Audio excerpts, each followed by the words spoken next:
On the 3rd of April 2024, the Nigerian Electricity Regulatory Commission announced an immediate upward review of electricity tariffs during a press conference in Abuja. 125 naira per kilowatt hour for just under 15% of the customer population in NESI. And the reason for this includes, first and foremost, when you look at the state of infrastructure in NESI, the quality of infrastructure in NESI varies from one location to the other.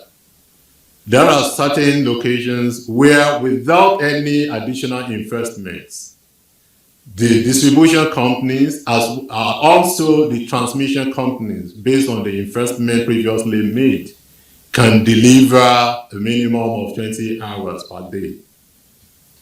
But in some locations, there will be a need for improvement in quality of the infrastructure before quality of supply can improve. The review resulted in an increment by over 240% of the price of electricity per kilowatt an hour, from 66 naira to 225 naira per kilowatt, for electricity customers who are in Band A category. Band A electricity customers are those who enjoy up to 20 hours supply of power in a day. Incidentally, they make up only 15% of electricity consumers in Nigeria. Mr. Sani, who is the vice chairman of the Nigerian Electricity Regulatory Commission, explained that the increment became necessary because the cost of buying gas for production of electricity increased. Sadly, Nigerians are faced with a vicious circle where the end users of a product suffer the high cost experienced by the producers. This is the exact position of the National Union of Electricity Employees. In fact, 2 days after it was announced, the leadership of the union demanded a reversal of the recent increase in electricity tariffs. The national president, Mr. Adebiyi Adeyeye, warned that the body would not hesitate to withdraw its members that will be used by distribution companies to impose the new tariffs if the hike was not reversed, saying that it was the ordinary Nigerians who would suffer the most, as the targeted electricity customers will inflict the cost of electricity on their products, and ordinary Nigerians will buy them at a highly inflated prices. It will be recalled that in January 2024, the Nigerian Electricity Regulatory Commission said the Nigerian government would pay as much as 1.6 trillion naira to subsidize electricity in the year 2024.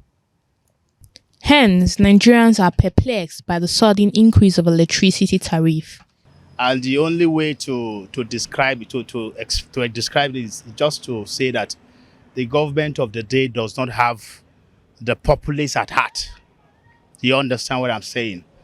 How do you explain the fact that you just removed subsidy on petroleum product on PMS, and that the adverse effect has not been? People are still suffering that. People hardly eat one time a day now, and then out of selfish interest, you are coming again to increase the price of kilowatt hour of electricity. To me, that is evil. For me, it's pure injustice. What as a common man of Nigeria, what are we enjoying from our government? What are the social amenities the common man is enjoying? Nothing. Even in advanced countries, they have social investment for their citizens. We are not enjoying anything from this government. You come from the first day you came, you just cause hardship on Nigeria. You remove the fuel subsidy. As if that is not enough, you are talking of removing the that is electricity subsidy. Then what is the common man enjoying from the government of Nigeria? Nothing.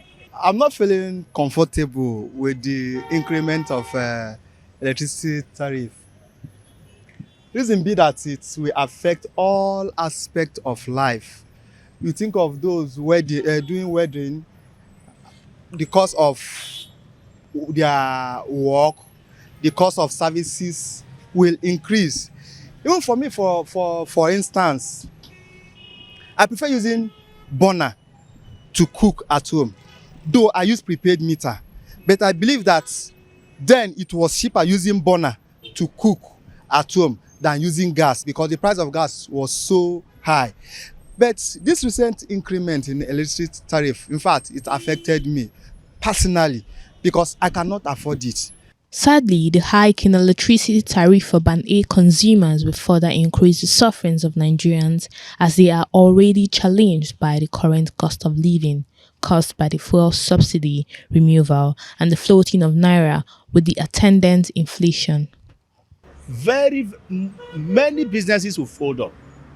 Small scale, medium scale businesses, automatically a lot of people are going to be thrown into the labor market because how do you like for instance a barber that is charging 500 naira per haircut, there is no that he has to use how is he going to cope? How are people going to cope? So a lot of people are going to fold up their businesses, and then it's going to increase crime. There will be increase in crime rate again. Production in general, industries in general, will increase the prices of things, which poor mass, whether you're using electricity, whether you're not using electricity, you will be affected. You will pay indirectly. It affects us daily, especially those who are doing a business, who are into business. You go to this shop right now, you find out that where there is light, you pay lesser. But when it's using generator, because the fuel also no it's not going there. So the price, what you're supposed to do with electricity, maybe 5 naira, because of the increase of director, it will be 100 naira. So the thing is affecting Nigerians generally. Our respondents suggest that there are other ways to manage the increment in the cost of producing electricity instead of inflicting more pain on Nigerians by increasing electricity tariffs. So the only thing the government can do is to continue to look at how to subsidize. They cannot be removing subsidy where you have not created the avenues. The best thing the government should just revise its decision on increment. They should revise it first, so that we'll face the first gas subsidy removal. Before, the government should just revise that decision in this electricity increment tariff. The line of increasement could not supposed to come. They could have put things in order. First, make sure there is a standby electricity. So if you say we should pay so amount, let them be a standby electricity. Then we're able to say, throughout of a day now, we're able to get 8 hours, not that 20 hours they're talking. We talk of 8 hours. Let us go and get the 8 hours. Although the times might be difficult to navigate, but there are ways that Nigerians can survive the times. Our respondents advise Nigerians. If you have one source of income, look for other alternative. If you have two, increase your hustle or look for more alternative. If you're a married man or woman and one of your spouse is not working, encourage the other to be working or to engage in one business or the other. You have heard from our respondents. The times are there, but you can pull through it. Don't forget to be your brother's keepers and keep your heads up. Stella Carlo reporting for True Vision Online Television, the platform that democratizes the media space. Don't forget to like, share, comment, and subscribe.